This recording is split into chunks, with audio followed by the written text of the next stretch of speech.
Je vais essayer de partager mon écran. Merci de me dire si vous voyez tout ça comme il faut. Donc, pour l'instant, on voit tout parfaitement. Très bien. Alors, oui, merci de l'invitation. Grand plaisir d'être là. Comme l'a dit Hervé, donc, je suis collaborateur scientifique au sein du domaine enseignement de Swiss Universities, donc, qui est la conférence des recteurs des unis et hautes écoles suisses. Donc, de manière un peu synthétique, on peut dire qu'on est l'association fêtière des hautes écoles. Je vais du coup vous présenter un peu le cadre général et institutionnel de ce programme P8 sur le renforcement des compétences digitales dans l'enseignement. C'est peut-être un aspect ouais, un peu plus institutionnel, un peu plus stratégique, mais des fois c'est aussi intéressant de comprendre et de sentir comment un projet s'est mis en place, comment il s'est construit, comment le design du programme a émergé, pour aussi après un peu comprendre le type de mesures ou de projets qu'on soutient à l'intérieur de ce programme. Et puis justement, dans une deuxième partie, ben alors Denis et Corinne vont présenter le projet Swiss Digital Skills Academy, qui est piloté par l'EPFL et qui est justement un des programmes qu'on soutient dans le cadre du P8. Ce projet, il a le grand intérêt pour nous de justement regrouper 13 hautes écoles qui sont dans les qui représentent les différentes régions linguistiques de la Suisse et surtout qui représentent les trois types de hautes écoles. Donc en Suisse, on a vraiment des unis, des HES, des hautes écoles spécialisées et des hautes écoles pédagogiques qui forment les enseignants. Et pour ceux qui connaissent le système suisse, des fois, c'est un peu difficile de faire collaborer les gens de différentes régions linguistiques, de différents types de hautes écoles qui, des fois, ont des façons de travailler ou de parler différentes. Et pour nous, c'était vraiment un grand succès d'avoir réussi à rapprocher les gens.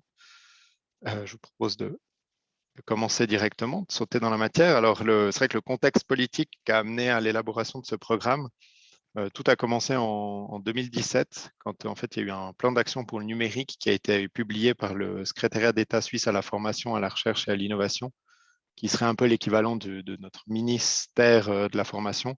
Et ce plan d'action était à l'attention du Conseil fédéral, donc le gouvernement de la Suisse. Euh,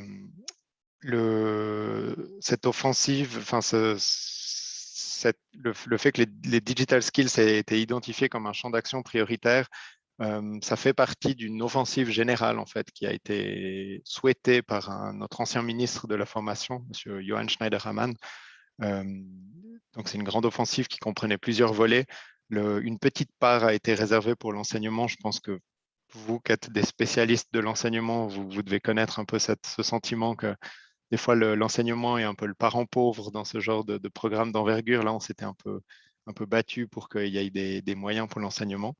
Euh, et donc, on figurait dans ce plan d'action et on a reçu une invitation, donc la conférence des recteurs, pour proposer des mesures à court terme pour renforcer les compétences numériques dans les hautes écoles. Donc, on avait vraiment ce rôle de faire le lien entre les hautes écoles, qu'on connaît particulièrement bien, parce qu'on a des contacts journaliers avec eux, on les représente, et le politique, qui, des fois, c'est vraiment deux niveaux où les gens ont de la peine à se comprendre. Donc, nous, on était vraiment là pour mettre du lien dans tout ça. J'insiste sur le côté court terme, c'était assez important parce que c'était un souhait particulier du secrétariat d'État à la formation que les mesures qu'on soutenait aient des effets durant la durée du projet. Donc, ce n'était pas le but de vraiment élaborer des grandes lignes pour des mesures qui auraient des effets dans 5, 6 ou 10 ans. C'était vraiment le but que les mesures soient à court terme. Donc, c'était vraiment nécessaire de lancer la machine assez vite. On avait pour les 6 années du projet, donc 30 millions à disposition, et ces mesures étaient financées par le système des contributions fédérales liées à des projets. Alors peut-être aussi un petit élément de contexte pour ceux qui peut-être ne le savent pas, les hautes écoles ont essentiellement deux manières de se financer. Enfin, il y a comme deux sources publiques d'argent. Il y a les contributions de base en Suisse, qui sont un espèce de montant forfaitaire que les hautes écoles reçoivent par étudiant. Tout ça est ancré dans des règles et dans des lois et dans des règlements. Ces contributions de base représentent une grande majorité du budget des hautes écoles, à peu près 90-95%. Et avec cet argent, en fait, les hautes écoles sont libres vraiment piloter leur institution comme elles l'entendent. Alors, elles ont un cahier des charges minimal à remplir, mais elles sont libres de choisir de créer un centre de compétences, d'ouvrir des nouveaux postes de professeurs, de financer des assistants enseignants, je ne sais quoi. Et le deuxième outil est le système des contributions liées à des projets. Vous avez, pour ceux qui connaissent ce système et qui habitent en Suisse, vous avez sûrement déjà dû entendre l'acronyme PGB. C'est le raccourci en allemand de Projektgebundene Beiträge. Et avec ce système, la Confédération peut financer des projets dans des domaines spécifiques à portée stratégique. Donc, en fait, c'est vraiment comme une petite impulsion qu'entend donner le politique pour pousser l'action dans certains domaines. Donc, comme l'a dit aussi Hervé, chez Swiss Universities, on s'occupe de la gestion de plusieurs projets. On a des projets en lien avec l'open science, des projets en lien avec toutes les thématiques avec la diversité, inclusion, égalité des chances. On a des projets sur la formation doctorale pour pousser à la formation doctorale dans les HES et HEP. On a des projets sur les doubles profils de compétences, chose qui est particulièrement importante dans les HES. Et ces mesures ont la particularité d'être financées à 50%. Enfin, les projets qui sont soutenus par ces mesures sont financés donc à 50% par de l'argent public, donc c'est 30 millions, et à 50% par de l'argent apporté par les hautes écoles. Donc c'est vraiment l'idée que les hautes écoles ne profitent pas juste d'une manne financière de la Confédération, mais qu'il y ait vraiment un engagement des hautes écoles, ce qui fait qu'au total, s'il y avait 30 millions d'argent public qui a été mis sur la table, la masse totale des projets qui ont été soutenus s'élève donc à 60 millions sur ces 6 ans. Ce qui est quand même intéressant. On peut faire de belles choses avec ça. Les périodes de... Peut-être encore un mot sur le calendrier du projet. Donc là, je vous ai mis les dates 2019-2024. Les périodes de financement normales pour les PGB sont de 4 ans. On vient d'entamer la période 2021-2024 et en fait, on avait juste, avec les années 2019-2020, on est arrivé un peu en cours de route. On a raccroché le train en marche pour les 2 dernières années de la phase précédente. Et l'idée, c'était vraiment de dire, pendant ces 2 premières années, on finance des projets, c'est plus une phase d'impulsion. Donc, on lance des projets, on va voir, sonder où sont les besoins dans les hautes écoles, on finance de manière assez large. Et la deuxième phase, on l'a plus pensé, donc la phase actuelle, 2021-2024, on l'a plus pensé comme une phase de consolidation, où en fait, on voulait prendre les résultats, les acquis de la première phase et les mettre ensemble. Mais ça, j'aurai l'occasion d'y revenir plus tard. Quand on a reçu cette invitation du politique, le comité de Swiss Universities, qui est composé de recteurs des 3 types de hautes écoles, avait décidé de constituer un groupe d'experts pour justement décider où mettre l'argent, quel type de projet financer, etc. Le but, vraiment, la ligne directrice qu'ils nous ont donnée, c'est vraiment de poser un cadre général pour le dépôt des projets en 2018, des projets qui devaient commencer en 2019. Donc, tout s'est assez vite enchaîné. Et puis, le constat de base, c'était vraiment celui de dire, les compétences digitales, c'est vraiment un thème dans toutes les hautes écoles, toutes les institutions sont concernées, mais toutes ne font pas face aux mêmes réalités. Par exemple, l'université de Zurich, qui est la plus grande université de Suisse, qui a à peu près 27 000 étudiants, ne fait pas face aux mêmes défis et aux mêmes problèmes qu'une plus petite haute école pédagogique qui a 200 ou 300 étudiants.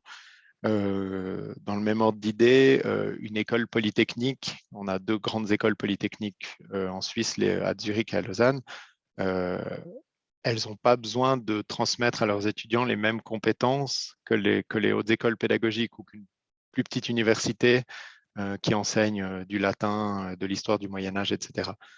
Mais en même temps, tout le monde a des besoins, parce que c'est des thématiques qui montent, c'est des besoins qui sont latents. Donc, la logique, c'était vraiment de dire, les lignes directrices de base voulaient que chaque haute école ait la possibilité de participer, même les plus petites.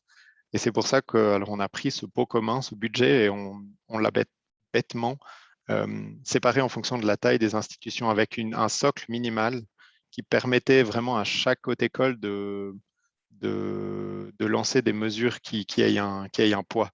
D'où l'idée que j'ai mentionnée avant de projet d'impulsion, donc de permettre à chaque institution, en fonction de ses besoins, de sa situation propre, de lancer quelque chose. on avait, avec le groupe d'experts, on a mis en place comme trois principes de base. Donc, le premier était d'identifier bien sûr les groupes cibles, des projets qu'on allait soutenir. Le premier groupe cible, c'était bien évidemment les étudiants. Alors, l'idée de base, comme je l'ai dit, c'était de pas seulement soutenir les étudiants dans les domaines IT, de pas seulement soutenir les ingénieurs ou les spécialistes, mais vraiment de soutenir les hautes écoles dans leurs efforts pour développer des compétences numériques chez tous les étudiants, donc que ce soit chez les philosophes, chez les avocats, en passant par les politologues et que sais-je, vraiment de leur donner ces compétences peut-être de base en programmation, en computational thinking, en traitement de l'information, etc. Et du coup, oui, c'était vraiment un appel assez large. Le deuxième public, le deuxième groupe cible, c'était donc les enseignants. Je dirais que là, on se situe un peu à deux niveaux. On se situe au niveau du contenu. Donc, pour former des étudiants aux compétences que j'ai mentionnées avant, bien sûr, il faut former les enseignants pour qu'ils soient capables de transmettre ces compétences. Et après, il y avait aussi l'idée de se dire, il y a des nouveaux formats d'enseignement qui arrivent. Donc, toutes ces réflexions avaient lieu bien avant la pandémie. Et on s'est dit, ces nouveaux formats, il faudra donner des compétences aux enseignants pour les utiliser au mieux. Donc, on est vraiment au niveau du contenu, au niveau du format. En plus de ça, c'est particulièrement quelque chose de particulièrement important dans les hautes écoles pédagogiques où on forme les enseignants de demain. Donc, il fallait vraiment leur donner les outils pour peut-être porter ça encore plus loin dans l'enseignement obligatoire, dans l'enseignement de base. Et le troisième public, c'est les institutions en tant que telles.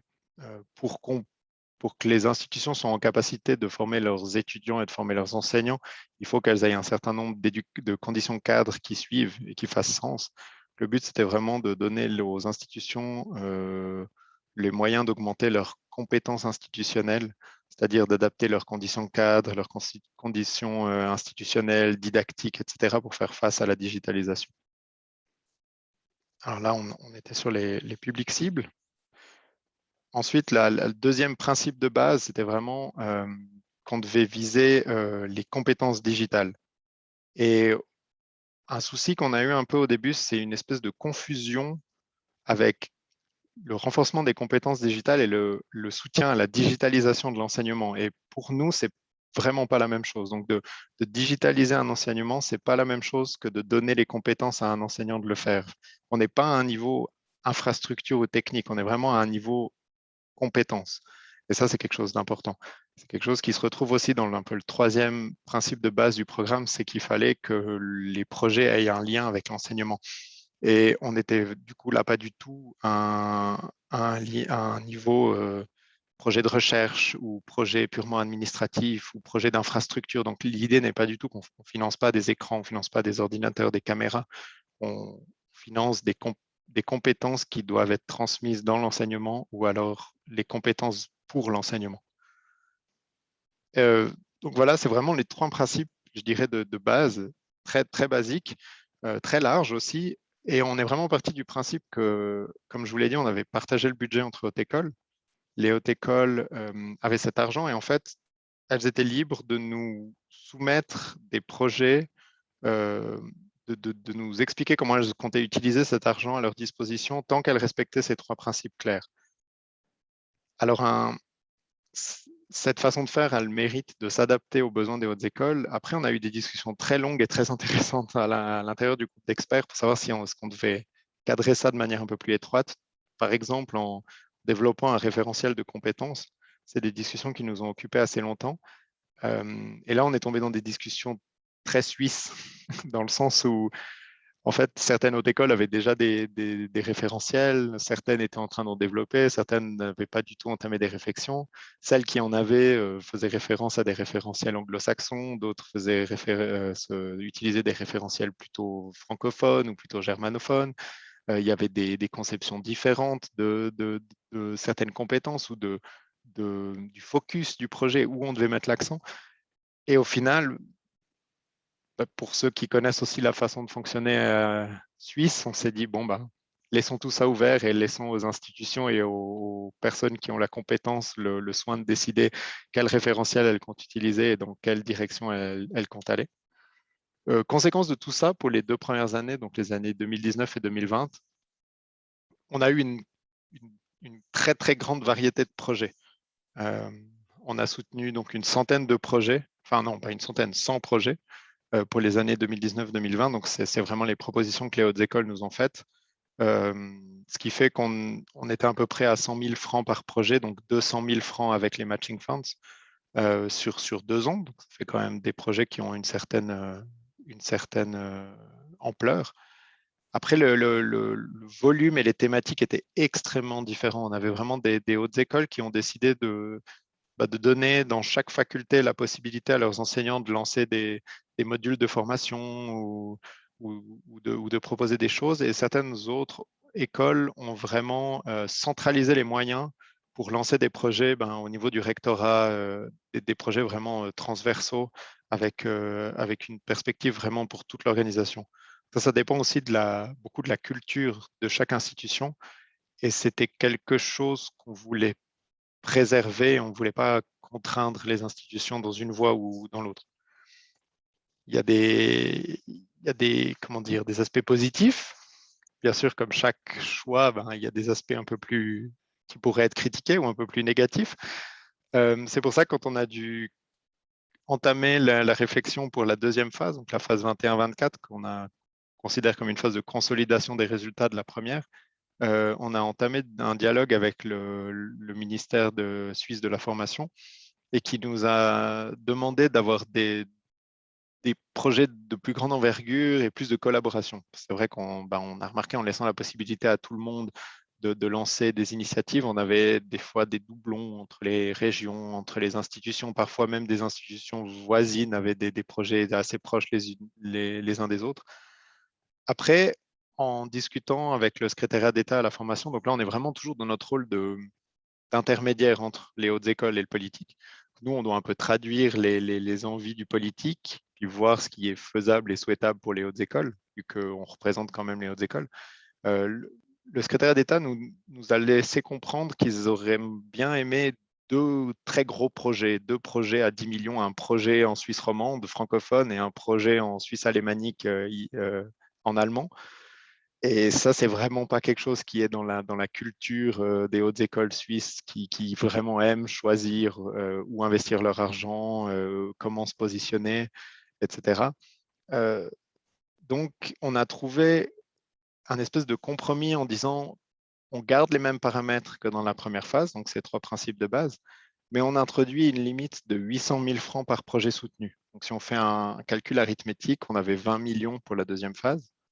20 millions divisé par 800 000 francs, ça fait un maximum de 25 projets. On s'était dit, on en a eu 100 dans la première phase.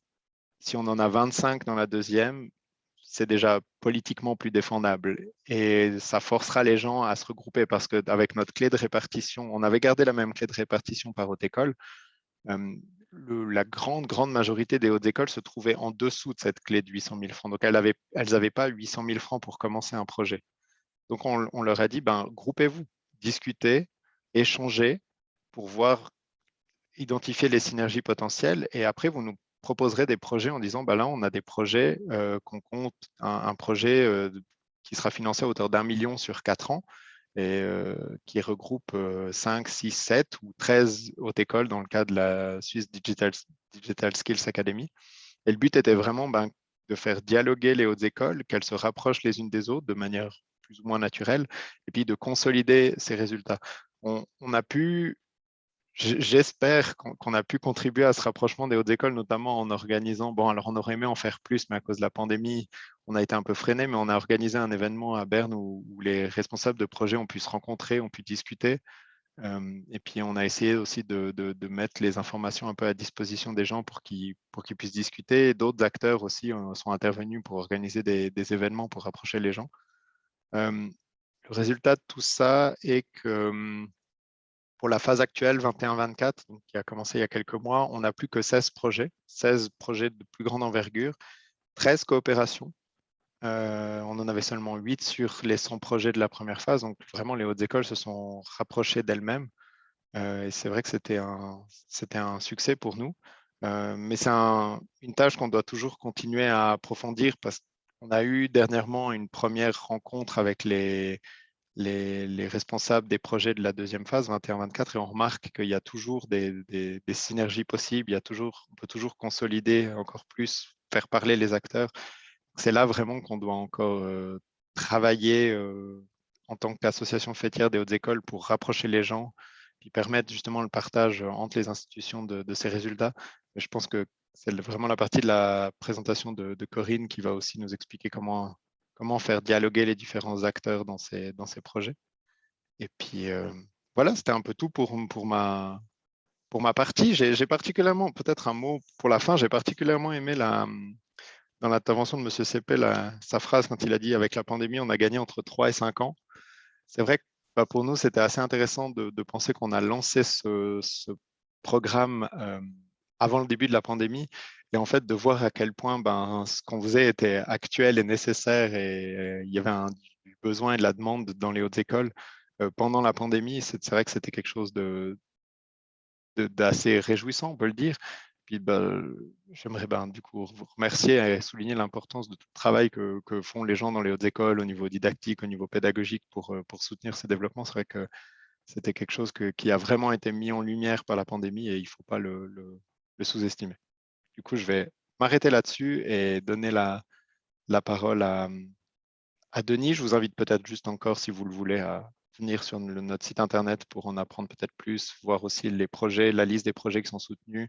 Vous avez les contacts des responsables de projet si vous voulez les approcher ou leur poser des questions, mais on va avoir là maintenant un exemple avec le cas de l'EPFL. Merci beaucoup.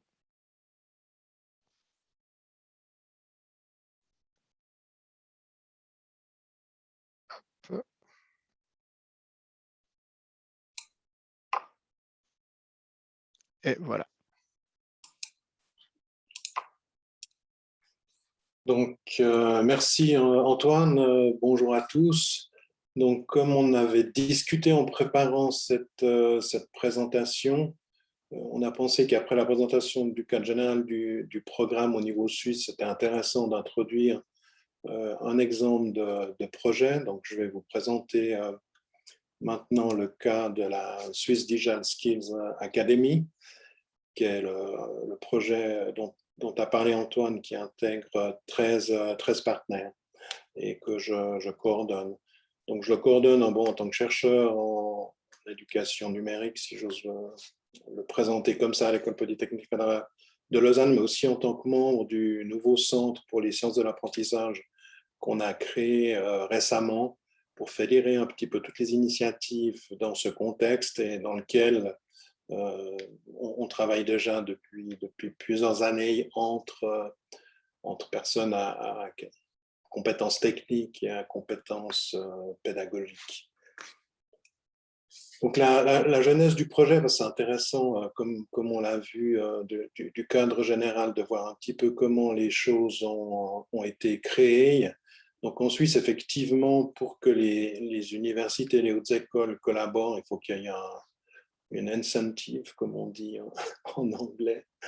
Et je pense que le fait de pouvoir accéder à du financement qu'en collaborant, c'est un des modèles qui fonctionne bien en Suisse, comme c'est le cas au niveau européen, où les gros projets qui ont un impact, c'est des projets qui nécessitent la participation de plusieurs partenaires de plusieurs pays avec des compétences complémentaires. Donc, le fait qu'on ait déjà aussi un budget préalloué par institution dans le cadre de ce programme, mais qui est libéré seulement lorsque l'on se met, donc on établit une collaboration avec les autres, c'était le modèle intéressant et puis c'est comme ça que ça s'est construit.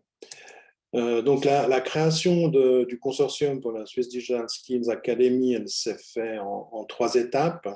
Il y avait déjà une discussion interne à l'école polytechnique et puis elle a aussi eu lieu dans les autres institutions de savoir est-ce que finalement le budget préalloué à l'institution, on allait le mettre en un paquet dans un projet fédéral commun ou est-ce qu'on allait un petit peu répartir les billes à différents niveaux, si j'ose le dire comme ça.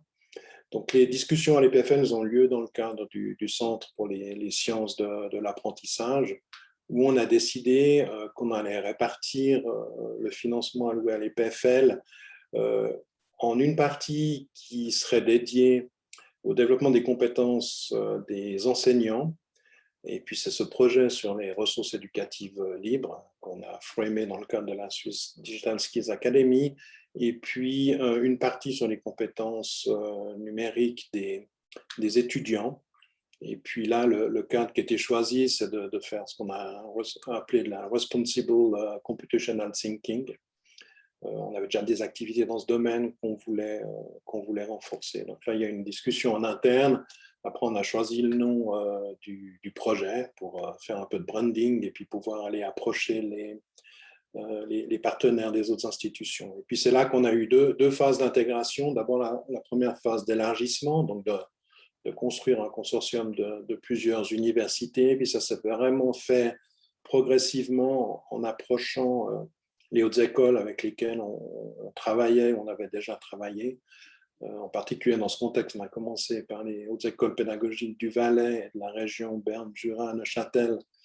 En particulier Berne-Jura-Neuchâtel, on avait déjà eu un autre projet commun dans le cadre de la science ouverte en éducation, donc c'était naturel. Et puis le partenariat sur les plateformes ouvertes était aussi déjà établi avec l'École polytechnique fédérale de Zurich. Donc, en s'ouvrant déjà progressivement à ces partenaires, ça a permis d'élargir le champ, chaque partenaire amenant les personnes ou les institutions avec lesquelles elles collaboraient déjà. Donc ça, c'est là qu'on s'est retrouvé avec 13 partenaires qui couvraient toutes les régions linguistiques et tous les domaines. Et puis après, on a resserré dans ce partenariat en sous-projet pour être efficace et puis avoir des contributions significatives. Donc, les thèmes principaux qui ont été choisis, comme j'ai dit tout à l'heure, et je vais revenir là-dessus, il y a d'abord de focaliser sur les développements des compétences numériques des enseignants, et je vais revenir un peu sur le pourquoi de cette justification, et puis après, sur les plateformes et les ressources éducatives libres, et je vais aussi vous expliquer pourquoi, de notre point de vue, il faut les traiter en même temps. Quand on parle de ressources, on pense plutôt au contenu. Quand on parle de plateforme, on pense plutôt au container de ce contenu. Donc, le contexte général, c'est évidemment le contexte du numérique. Et je mets une phrase un peu bateau, mais c'est important de le rappeler, c'est que les écoles et les universités, elles doivent vraiment préparer la nouvelle génération à la société dans laquelle on vit maintenant et celle dans laquelle ils vivront demain. Et cette société numérique. Donc je le mentionne parce qu'il y a encore souvent des discussions dans les cantons suisses au niveau de la pertinence d'introduire du numérique ou des compétences numériques dans les écoles. C'est clair que l'école doit être le reflet de la société et donc l'école doit être aussi numérisée que la société. Si on n'évoluait pas comme la société, on apprendrait encore à écrire en gravant la pierre, donc ce n'est pas forcément l'idée qui est là derrière. Et les compétences numériques s'acquièrent avec une pratique qui intègre le numérique. Et c'est un petit peu navrant de voir que la plupart des compétences numériques, même dans les universités des étudiants que nous avons, elles ont été acquises dans la famille, si les personnes en question ont eu la chance d'être dans un milieu relativement favorisé pour ça, ou entre collègues, entre amis, etc. Donc, le but de ce projet en général, si j'arrive à faire venir la suite, c'est vraiment que les institutions s'adaptent, elles ne soient pas à la traîne, elles doivent plutôt être en avance. Et puis, c'est clair que dans ce contexte-là, les enseignants, ce sont les facilitateurs pour cette transition numérique, si j'ose l'appeler comme ça. Donc, d'où la nécessité de focaliser, de notre point de vue, sur les compétences des enseignants. L'autre partie du contexte qui a été mentionnée dans la vidéo d'introduction, c'est évidemment la pandémie, qui a évidemment amené tas de mauvaises choses, mais elle a montré l'importance des compétences et des ressources numériques. Donc ça, c'est un des bons côtés de ce drame. Et puis, elle a eu un effet de bord un petit peu fâcheux, c'est qu'elle a justement, on a parlé d'urgence et de réactivité, elle a quand même un peu jeté les institutions et les pouvoirs publics dans les filets des GAFAM. Alors, c'était bien pour un certain nombre de choses. On s'est tout d'un coup rendu compte que dans des cantons, on ne savait même pas encore comment communiquer électroniquement avec certains enseignants. Donc là, tout d'un coup, on a eu assez vite des infrastructures qui ont permis de communiquer numériquement et puis de gérer des documents. Donc cette partie-là, on a besoin de grosses infrastructures qui peuvent tenir la charge. Donc ça, c'est bien. Mais on s'est aussi rendu compte qu'on crée aussi des cadres qui sont peu propices à l'ouverture, surtout entre institutions dans le futur.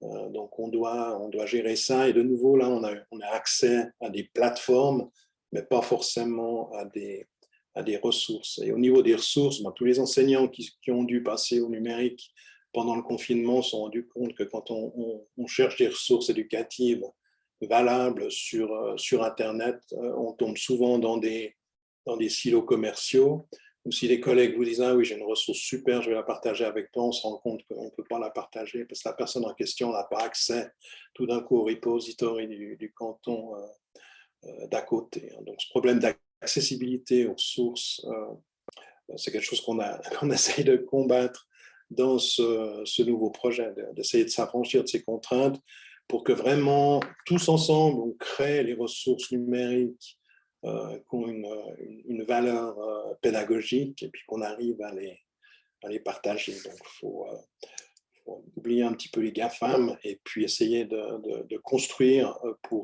autour de l'ouverture. Donc, les sous-projets qu'on a décidé de créer pour aller dans cette direction, je vous donne les noms en anglais, là, c'est une conférence en français, mais c'est la langue qu'on a décidé d'utiliser pour pouvoir collaborer entre partenaires suisses de régions linguistiques différentes. C'est la seule langue neutre qu'on peut utiliser entre nous. Donc, il y a un premier module, et puis c'est là que Corinne interviendra pour vous montrer ce qui est en train de se faire dans ce contexte, qui est vraiment un module qui va construire des formations numériques pour aider les enseignants à développer leurs compétences numériques, pour être cohérents de ce point de vue-là. Il y a un module qui est là pour favoriser la création d'une communauté de pratique entre enseignants pour partager leurs compétences et leurs expériences.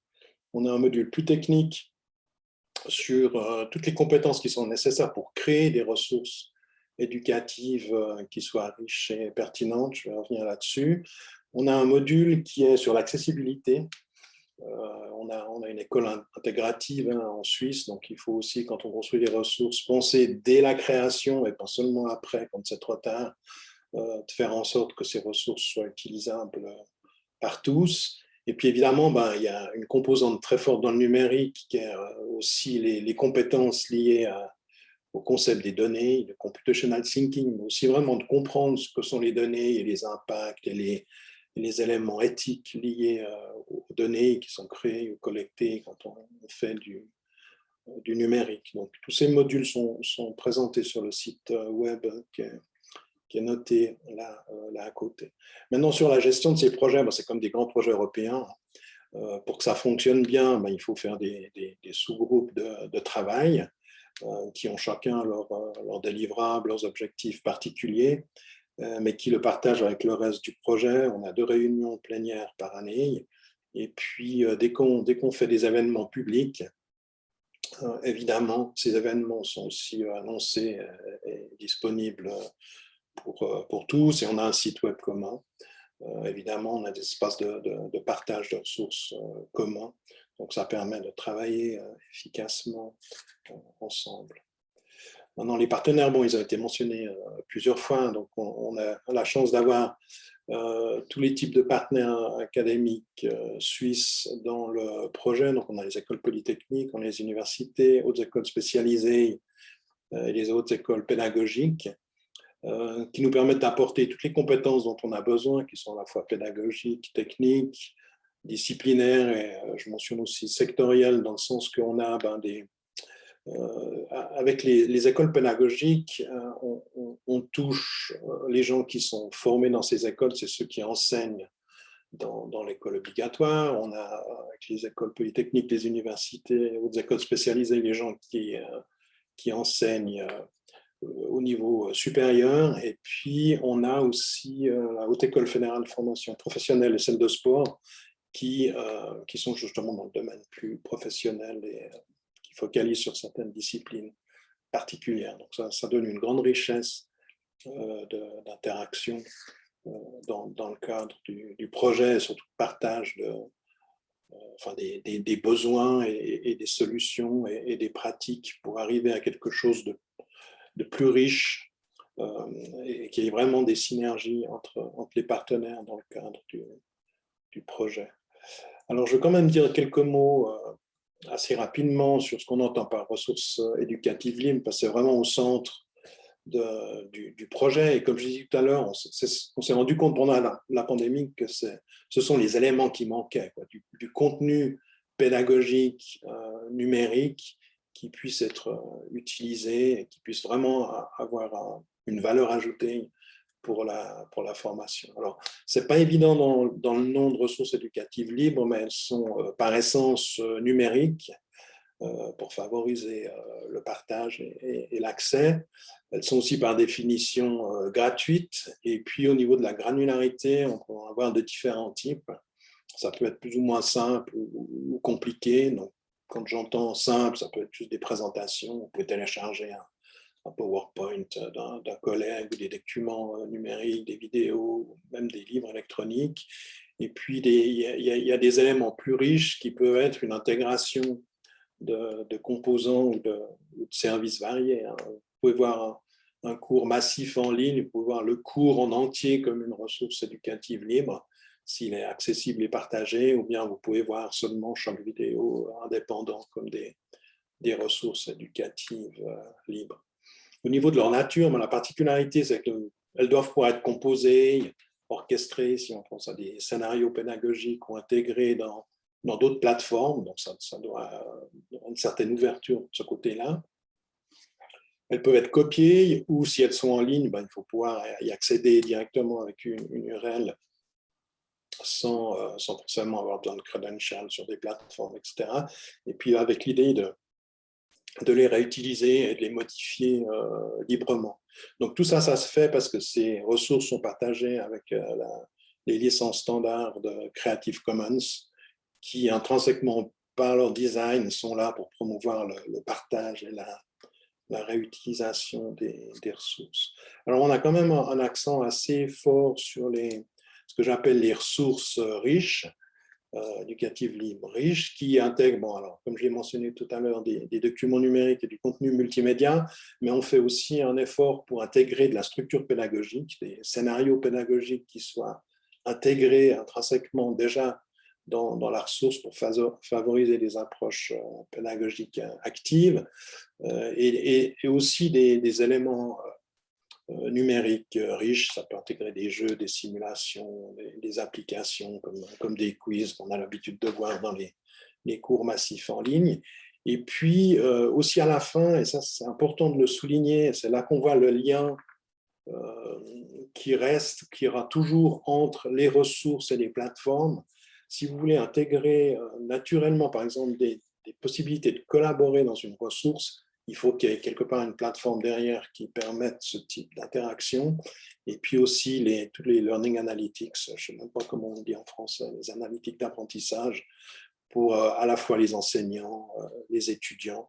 Et là, on touche la partie gestion des données, la partie éthique, comment on gère ça dans une ressource elle-même ou dans une plateforme. Donc l'exemple sur la droite montre juste par exemple un scénario pédagogique de design thinking, de pensée créative, où il y a les phases pédagogiques standards et qu'on arrive à transformer dans notre plateforme grâce de création de ressources éducatives libres en dossiers dans lesquels l'enseignant peut glisser, déposer les ressources numériques dont il ou elle a besoin pour une activité. Et puis ensuite, un URL unique généré qui nécessite pas aux étudiants de connaître ou d'avoir un compte dans la plateforme et de pouvoir accéder directement à la ressource et de naviguer dans les différentes phases pédagogiques pour accéder aux documents ou aux ressources interactives qui sont nécessaires. Par exemple, dans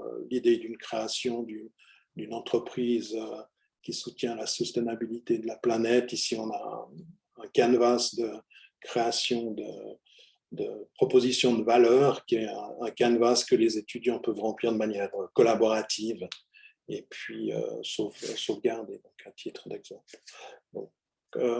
À titre de conclusion, avant de passer à la présentation d'un des modules par Corinne, je dirais que vraiment l'idée de notre projet, c'est de développer conjointement des bonnes pratiques et de réaliser des modules numériques de formation qui sont pour les enseignants, avec l'idée qu'ainsi on va aider les enseignants à développer leurs compétences numériques et ils vont pouvoir à la fin les mettre à disposition de leurs étudiants pour que le tout soit intégré. Donc on encourage vraiment la co-construction et le partage des ressources, hein, parce que de nouveau, il n'y a pas assez de ressources disponibles de qualité et de valeur de manière ouverte. Les construire tout seul, c'est très demandant en temps, donc la co-construction, la collaboration, c'est vraiment important et on fait la promotion. Et puis, sur tous les éléments d'accessibilité dont on a parlé avant, évidemment, en Suisse, la plus grande limite d'accès, c'est la langue. Donc aussi par conception initiale, les modules sont développés dans la langue de l'institution de base, mais avec toujours l'idée de pouvoir intégrer très facilement des traductions. Et tout ça va être partagé sur une bibliothèque ouverte qu'on est en train de développer à l'EPFL, qui sera organisée en collection thématique et personnelle. Je pensais pouvoir vous faire déjà une démo, mais vous savez, les développements logiciels, ça prend toujours un peu plus de temps que prévu, donc on aura normalement la librairie de base disponible en janvier. Voilà pour la partie commune de cette initiative. Et puis, je vais passer la parole à Corinne qui vous présentera une partie plus spécifique.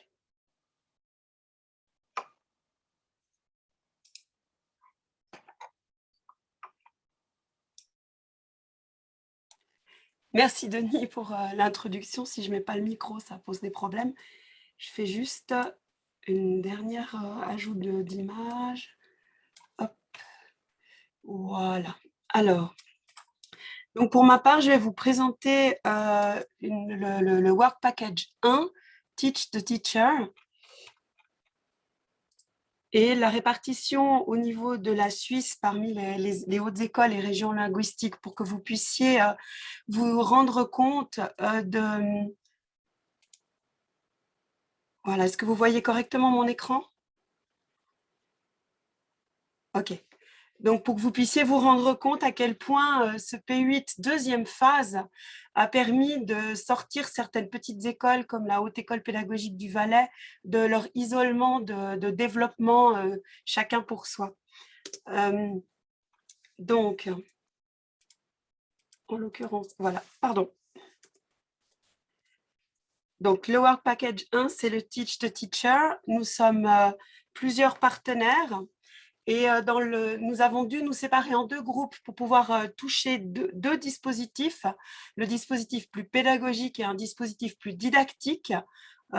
Et puis, si je vous présente d'abord le dispositif plus pédagogique qui est représenté par la Haute École Pédagogique et moi-même, par la Haute École Pédagogique de Berne, la PA Berne, avec Sandrine Favre et Sonia Coiro, ainsi que la Haute École Pédagogique de Fribourg, avec Ania Tadlaoui, collaboratrice scientifique de Lionel Alvarez auprès du CRIET, et puis la HEFP, la Haute École de Formation Professionnelle, avec Siegfried Alperton, et plus particulièrement ici, la représentation de la Suisse italienne, donc du Tessin.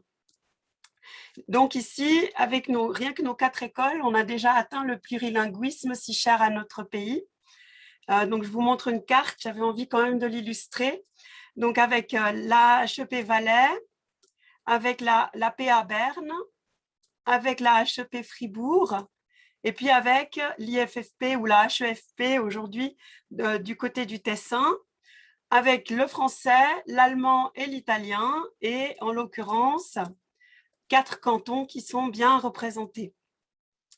Nous avons 4 institutions, nous représentons 3 régions, donc 3 langues. Nous avons un seul projet, nous sommes fédérés autour d'un projet. J'ai mis recherche plutôt en parenthèse parce que ce projet sera plutôt du côté du développement de contenu de formation, OER, pour permettre la progression des compétences digital skills des formateurs d'enseignants et d'adultes, tant en formation initiale qu'en formation continue. que ce soit en HEP ou en HE. Donc, il n'y a pas uniquement les pédagogiques, mais effectivement aussi les hautes écoles pour la formation d'adultes, professionnalisation. Je vous montre le contenu du Moodle. Pour l'instant, nous avons développé sur le Moodle de la HEP Valais.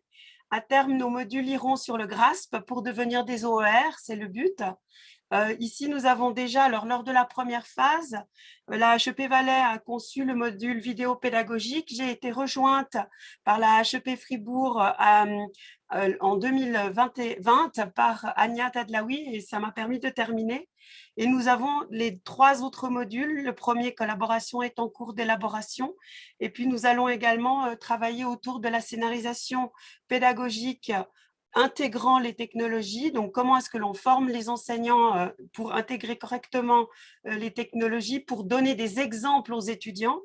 Et puis, nous allons également concevoir un module autour de la réflexivité, à savoir comment est-ce que je peux imaginer si tel outil ou tel outil peut me servir pour enseigner et faire apprendre. Donc, ce sont nos 3 modules jusqu'en 2024. Alors, ça, c'est nous. Et puis, il existe donc le Work Package 1A, le deuxième groupe, qui réunit le PFL, qui réunit l'APA de Saint-Gall, l'APA des Grisons, et avec cette fois-ci le romanche qui s'ajoute, donc la 4e langue nationale, et l'APA Berne, qui fait également partie du groupe 1A. Et en l'occurrence, ce groupe, de nouveau 4 institutions, 4 cantons, 3 langues, est un projet plutôt didactique cette fois-ci. Je ne peux pas vous en parler plus en avant parce que ce n'est pas le mien, mais je voulais vous mentionner quand même pour que vous puissiez vous rendre compte à quel point ce Work Package 1 intéresse l'entièreté de la Suisse, rien que dans celui-là. Et puis, j'ai été chercher sur le site de l'Office fédéral de la statistique la répartition pour que vous puissiez voir que nous représentons bien toute la Suisse puisque nous avons nos 4 régions représentées dans ce Work Package. Merci.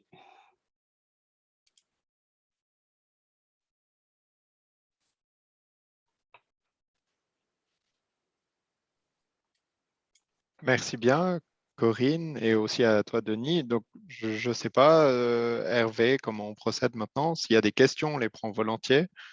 On essaie d'y répondre. On a encore, je crois, 5-10 minutes.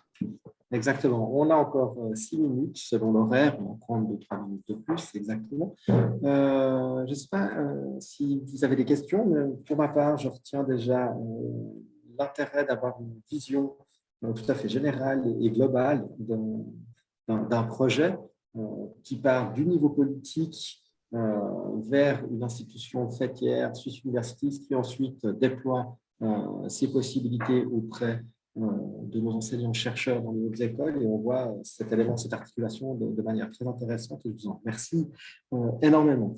Je ne sais pas s'il y a des questions parmi nos participants, parmi nos publics. Je vous écoute volontiers, pas tous en même temps, mais je pense que